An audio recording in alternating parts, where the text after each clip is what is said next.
For any of you who haven't yet seen Paradise Beach, what we're going to do now is give you a brief 2-minute synopsis. Hey Roy, here we are in Paradise Beach, establishing the fact that even though we're only supposed to stay for 2 weeks, we might end up being permanent characters. Oh, you're mad, Sean. You're crazy. Hey, Warner Brothers Movie World. Gee, Tori, it's hard to believe that you and I, who were once pen pals, would end up here together looking really pretty and having brothers that we can reciprocally fall in love with. Hey, Cassie, who's that?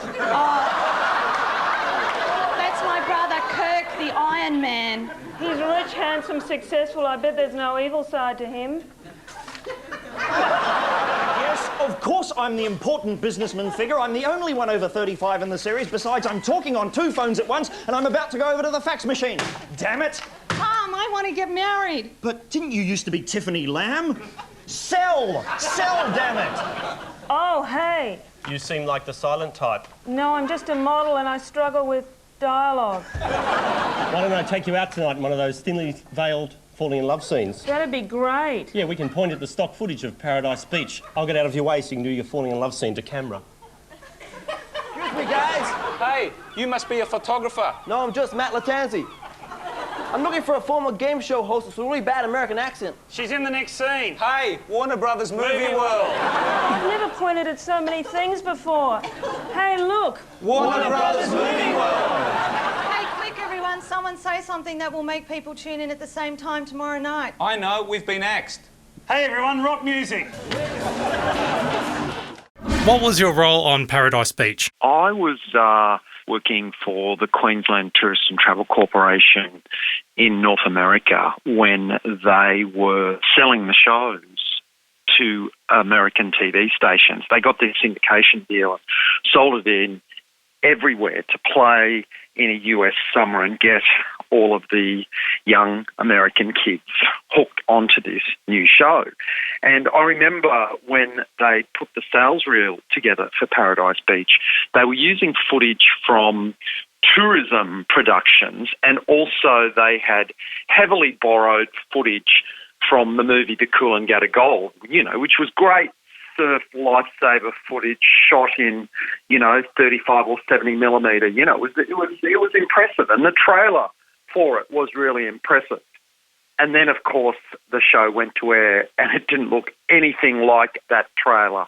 And I ended up becoming the location manager on Paradise Beach for about the last 6 months of the second series. But I remember that late show skit very well. Given my role in sort of seeing what it had been promoted as and then watching it go to air, yeah, that late show skit really got me in the gut. Can you explain to us what, for the people who may be too young or just weren't aware of the show at the time, what Paradise Beach was actually about? Paradise Beach was a show that Channel 9 were screening before their 6 p.m. news at 5:30. The stuff that the late show sent up in the skit, I mean, people might watch that skit now and go, oh, wow, they're exaggerating. Look, they really weren't exaggerating. I would say that the first couple of months of Paradise Beach is some of the worst television that's ever been made in the history of Australia. It was really bad. It was kind of cut together sometimes like it was a music video clip.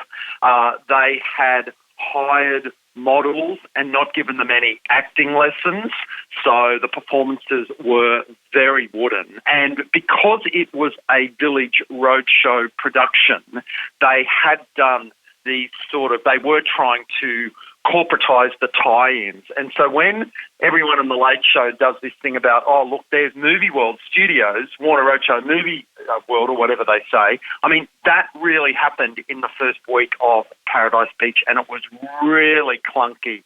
And it was really an example of how not to make a TV show. And the fact that that skit got made and was so accurate as to what had gone to air in those first couple of months of Paradise Beach, it should have been a real wake-up call for them. And I think it was. I mean, they had terrible reviews for the show, and they did then get in acting coaches and start giving acting lessons to the main cast. And I would say to you that the show rapidly improved. But, you know, it was starting at a pretty low base, and it did get much, much better. But it's really hard to ever forget or outlive the opening week's episodes, which are terrible. When you start off bad, there's really not a lot of places you can go to. What would be your best memory or that they can legally say about your time on the show, or that you remember witnessing or watching in the actual series? Because the series did last for 2 seasons and 260 episodes. So there's got to be at least a really cheesy nugget of gold in there somewhere. Oh, look, I thought that it's a real shame that the show got axed when it did, because it's one of the few times in Australian TV history where a show got axed despite its ratings going up. The fact was that Paradise Beach did improve enormously. It was on the up and up, but there was a problem. The problem was that all of these kids were starting to discover it and watching it as what they'd always wanted. But then when 6 o'clock came, they didn't want to watch the news. They switched over to The Simpsons on 10.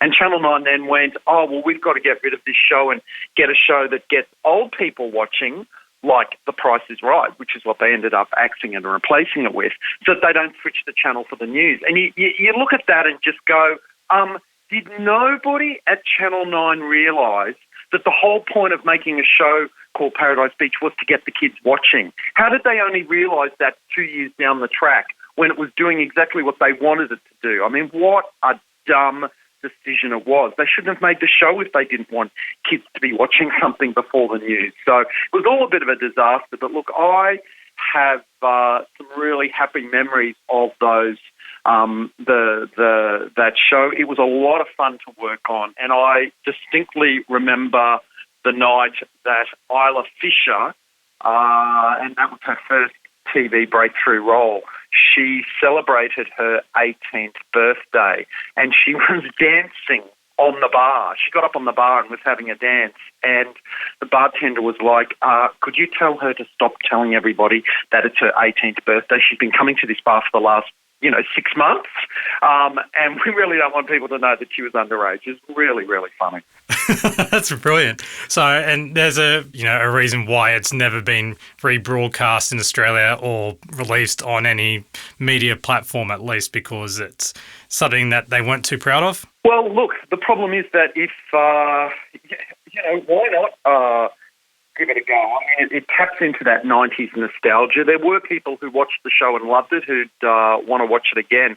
The problem with it would be, though, is that you would have to start with those first episodes, which are really, really bad, and you'd have to kind of churn your way through some really bad episodes waiting for it to get better. And it does get better, but it's whether or not people today have the time with streaming services to sit around. But look, there would be a nostalgic kick to it. There'd be an audience for it. But Village Roadshow TV division seems to have shut down. So I don't think there's anyone in the company anymore that sort of knows about it, remembers it, cares about it, or understands that there's actually a title there that they could maybe see if they could make a bit of money on today. And yet the truth is that when they do put Australian shows online, things like A Country Practice on 7 Plus and The Secret Life of Us on Netflix, they can absolutely go off and kind of tap into this, find a new generation of viewers and people who watched it when they were kids who want to watch it again as adults. There is potential there.